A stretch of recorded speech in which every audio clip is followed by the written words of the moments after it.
Bom, como eu falei anteriormente, um GeoDataFrame ou uma GeoSérie, diferente de um DataFrame tradicional, ele vai ter métodos específicos para lidar com colunas geométricas.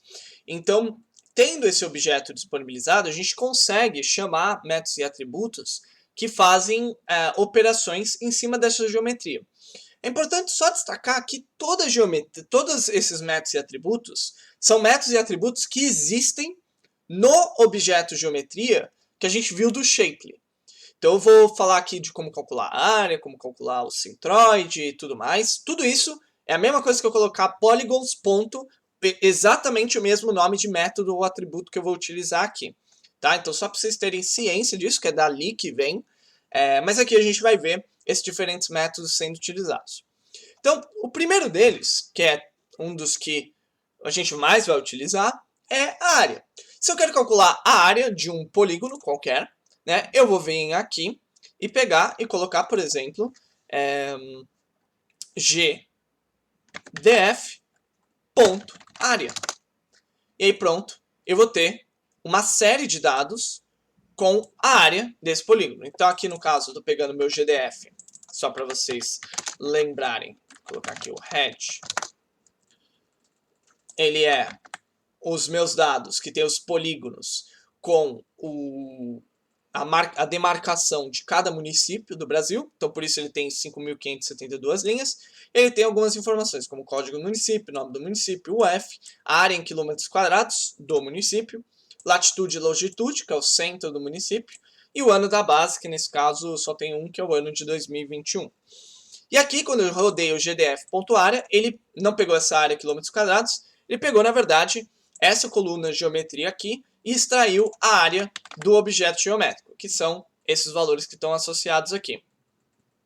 Mas note algo importante, né?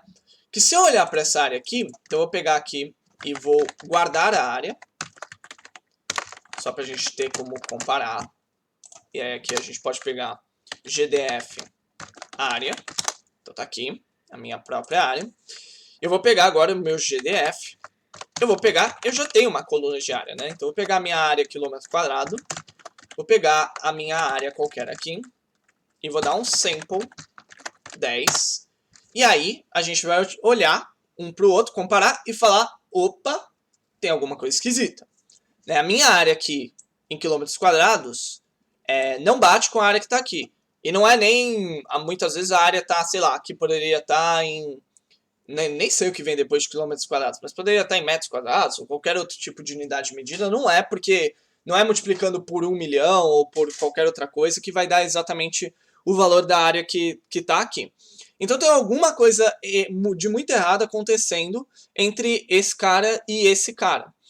Né? Porque o que acontece? Por que elas são diferentes? Por conta justamente dos sistemas de coordenadas, que eu citei para vocês, falei que isso era importante. Então se eu pegar aqui, colocar gdf.crs, eu posso checar qual que é o sistema de coordenadas referenciais que está sendo utilizado. E ele fala aqui qual que ele está utilizando. Ele está utilizando na área de América Latina, América Central e Sul-América, esse sistema que é o GRS 1980.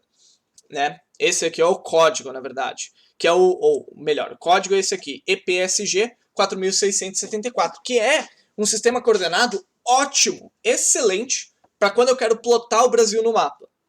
Entretanto, no momento de fazer o cálculo da área ou do perímetro do meu polígono, ele vai gerar distorções e vai ter erros. Então, se eu for calcular a área e eu quiser calcular a área corretamente, eu tenho que mudar o sistema coordenado. Da maneira como a gente pode mudar o sistema coordenado, como eu falei, você pode ter numa mesma geometria vários sistemas coordenados. No mesmo delta frame, vários geocities com diferentes sistemas coordenados. Mas você vê que tem um CRS que está associado ao geodelta frame. Então uma das maneiras de fazer isso é colocar um gdf.toCRS e aqui você consegue passar parâmetros. Então você consegue passar, por exemplo, qual que é o tipo de EPSG, que é esse código aqui, específico, para mudar a projeção a ser utilizada. Veja que ele tem um parâmetro de inplace, que significa que ele vai mudar o próprio GeoDataFrame. Porque o que acontece? Quando eu mudo o sistema de coordenadas referenciais, ele tem que reconstruir as colunas, ele tem que reconstruir o GeoDataFrame. Tipo, ele não consegue simplesmente utilizar o mesmo GeoDataFrame. Então aqui eu vou passar, na verdade, um dicionário, que é para aquele parâmetro CRS, que é o projeção CCEA. E vocês não precisam se preocupar em, não estou entendendo de onde vem isso. Não se preocupem. Eu vou colocar aqui outra projeção .crs, para vocês verem qual que é a projeção que ele vai colocar. Então eu vou rodar esse cara aqui. E aí veja que ele vai demorar um tanto para fazer isso, porque ele está literalmente reconstruindo as colunas geométricas. Então beleza, terminou de rodar. Então você veja que o resultado desse cara aqui foi uma nova CRS, que vocês vejam que agora ele tem um elipsoide, que é o WGS 84, e ele está utilizando essa projeção, que é a projeção CEA aqui. Então agora o que eu posso fazer é vir aqui, pegar o meu outro proje, que na verdade foi o que eu chamei, colocar ponto área, e o que a gente vai ver? Vai ver um valor de 7.067, se a gente for olhar para a primeira linha, ele é muito mais próximo do meu valor original. Então, você veja que aqui, minha área antes estava 0.58 e o valor era 0.067127. Aqui, ele está dando um valor que, na verdade, está em metros quadrados. Então, se pegar esse cara aqui e dividir por 1 milhão, 126.123, rodar esse cara, agora a gente vê valores que são muito mais próximos, muito mais corretos, né, dentro do que a gente tinha. Eventualmente, só para vocês saberem, pode ser que você não queira, por qualquer motivo que seja, fazer essa reconstrução das geometrias, porque, como vocês viram, isso demorou um certo tempo para fazer, e dependendo do número de polígonos que você tem, isso pode demorar muito tempo. Então, eventualmente, pode ser que você queira fazer cálculos isolados de área. E aí, para fazer esse cálculo isolado, você faz aqui um from proj, import, vamos colocar aqui geod. Aí a gente vai colocar aqui, pegar o meu polígono qualquer que eu quero plotar. Então esse é o gdf.geometry.value0. Então estou simplesmente selecionando esse valor. E eu vou criar esse objeto geod. E esse objeto geod é justamente a projeção que eu vou usar. E aqui eu vou falar que ele vai usar essa projeção que a gente viu, que é o WGS84. E aí o cálculo que eu faço eu vou simplesmente pegar o geod, aí eu posso colocar aqui Geometry Area Perimeter. Então, esse cara aqui, ele vai fazer esse cálculo, onde ele vai tirar tanto a área quanto o perímetro do meu polígono. E eu posso selecionar aqui o valor 0 e dividir ele por 1 milhão. 123. E aqui eu posso pegar o meu GDF original, ponto área km2, colocar ponto value 0, e a gente consegue comparar e ver que os resultados dão muito próximos. Note que esse resultado do GeoD deu um pouco diferente do resultado que a gente tinha feito quando a gente refez a projeção. E isso é normal, tá, gente? Cada uma dessas projeções vão ter valores um pouco distintos entre si, tá? Geralmente não é para dar distorções grandes, mas é por isso que é muito importante você escolher adequadamente a projeção que você quer utilizar. Mas o caso, para o cálculo da área, geralmente a gente utiliza esse WGS 84, que é o mais recomendado mesmo. Você veja que aqui ele deu muito próximo do valor do IBGE, e mesmo comparado com esse cara aqui, 3 casas decimais, ele está super próximo, que muitas vezes é o suficiente para o que a gente quer. Bom, então assim, dado todas essas explicações sobre a área, os próximos cálculos que a gente tem não vão ser muito diferentes do que a gente viu. Muito diferentes da área no sentido de que existem todas essas distorções que vocês precisam ter ciência, né? Então, se eu quisesse calcular o perímetro, eu teria que olhar especificamente para qual a projeção que eu estou usando e tudo mais. Mas o GeoPandas, ele tem alguns atributos que eu vou falar aqui do perímetro centroide, que, diferente do que a gente viu, que nos devolve um valor numérico, que é o caso da área, eles podem nos devolver uma geometria. Então, por exemplo, se eu pegar aqui o gdf.boundary isso aqui vai me devolver a borda, que é o perímetro. Então, ao invés de me devolver um valor numérico para o perímetro, ele vai me devolver um line string, né? Veja que isso não é um linear ring, ele me devolve um line string, que é justamente o perímetro ou a fronteira associada àquele polígono em particular. A gente tem também o centroide do meu polígono, que é simplesmente colocar aqui gdof.centroid, e aí o que ele vai me devolver? Vai me devolver objetos ponto do meu polígono. Então aqui eu tenho o centro de cada um dos meus centroides. Que por sinal, e isso é importante só para vocês terem ciência, vamos supor que eu quisesse extrair a latitude e longitude do centro do meu polígono. Como que eu faço isso? Se eu pegar aqui gdf.centroid, ele vai me devolver os objetos pontos. Eu posso vir aqui e tentar, vamos procurar, centroid é o único que existe. Então o que eu vou fazer? Vou pegar, por exemplo, x. Ele acha a posição x do meu centroide. A posição x do meu centroide, nesse caso, é a longitude. Tá? Então aqui ele está invertido. O meu ponto é latitude e longitude. Então você pode pegar a coordenada x do centroide, que isso vai ser a longitude, e a coordenada y do centroide vai ser a latitude. Então você pode extrair especificamente esses pontos dessa forma aqui. Tá?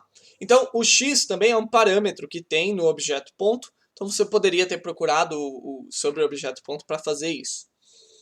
E além disso, a gente também consegue medir distâncias por meio de GeoDataFrames. Por exemplo, eu vou pegar aqui um ponto qualquer, e esse ponto qualquer, eu vou pegar o meu gdf.centroid, e eu vou pegar o primeiro ponto. Então, eu estou pegando o primeiro data point aqui. É o que eu vou fazer. Eu vou pegar agora, eu vou vir aqui, na verdade, eu vou fazer o seguinte, vou colocar gdf.centroid, é esse cara aqui, vou igualar, que aí eu vou ter isso aqui separadamente, então consigo ver o meu centroid. É o que eu vou fazer. Eu vou calcular a distância como sendo o meu centroid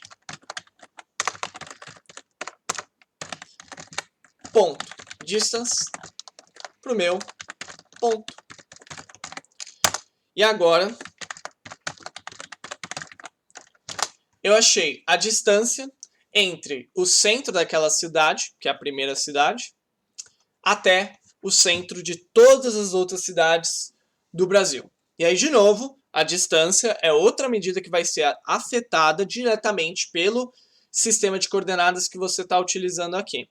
Então aqui pode ser que esse valor de 14 alguma coisa não seja a distância em quilômetros correta entre essas duas cidades. Talvez eu precise recalcular, ou pode ser que aqui esteja tipo outra unidade medida. Então é importante que vocês vejam sistemas coordenados e sempre cheque, né? Se você souber a distância entre duas coordenadas, você pode, ou entre duas cidades, você pode eventualmente utilizar isso como base para entender se seus cálculos estão corretos.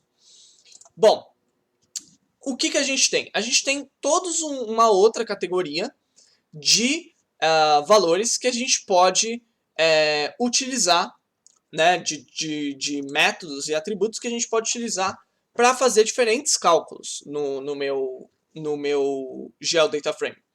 Então, a gente tem, por exemplo, o envelope, que vai devolver um retângulo que cobre completamente a geometria, então um polígono estaria circunscrito nesse retângulo. A gente tem o exterior, que vai te devolver um array de linhas com a borda da geometria. A gente tem checks para checar se duas geometrias são iguais. A gente tem o intersects, que é talvez um cara muito legal, que ele te devolve um booleano verdadeiro e falso para ver se duas geometrias colidem. Então, se você quiser saber se, por exemplo, duas cidades fazem fronteiras, você pode utilizar o intersect para checar se os dois polígonos delas fazem fronteira ou não. O intersection é uma evolução do intersect e é mais pesado também. Ele te dá a área de intersecção, ou seja, ele te devolve um polígono mostrando como dois polígonos intersectam entre si. Então ele te dá a superfície de intersecção. E assim vai. Tem muitos outros, por exemplo, vocês devem ter visto que aqui eu tenho polígonos, mas eu também tenho multipolígonos. Então eu posso pegar aqui, eu vou colocar o gdf.f, que o gdf.f eu acho que é quase tudo multipolígono, se não me engano. Por algum motivo ele está demorando bastante para abrir o gdf.f. Ó, tá aqui, tem vários multipolígonos, então posso vir aqui e colocar um explode.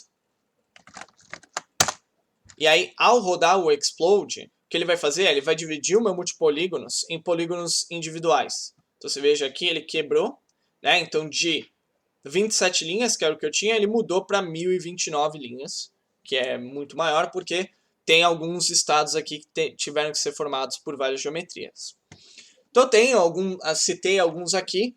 Outro que é legal de vocês saberem é o Simplify, porque essas geometrias aqui, ele tem um certo número de casas decimais associadas, tem um certo número de pontos que estão sendo utilizados para formar a geometria, e eventualmente esse número de pontos pode ser muito denso, e pode formar um objeto muito pesado na memória, ou que para plotar tem detalhe demais que você não precisaria. Então Simplify, você passa um valor entre 0 e 1, e ele vai simplificar a sua geometria, que vai ser ou diminuir o número de pontos, ou arredondar esses valores de coordenadas.